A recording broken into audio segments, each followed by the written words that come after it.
Nina and the Lost Drone. It was Nina's birthday. She opened a shiny gift box and was surprised.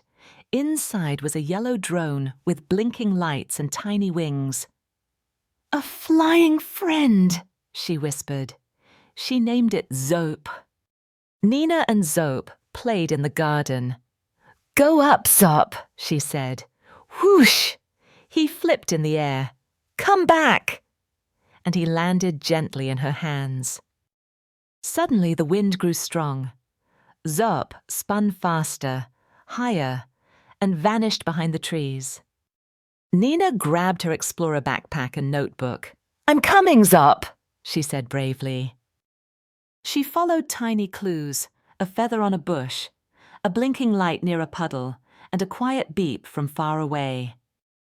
She climbed a hill, and there was Zope, stuck on a bird feeder, blinking softly.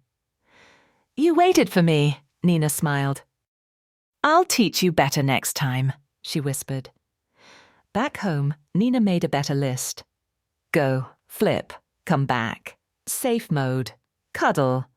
Zoop blinked a heart emoji on his screen. That night, Nina drew a star in her notebook. Mission complete.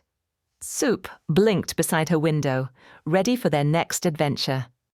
Sometimes even flying things need a little grounding and a smart pilot. Thanks for watching. Like, share and subscribe.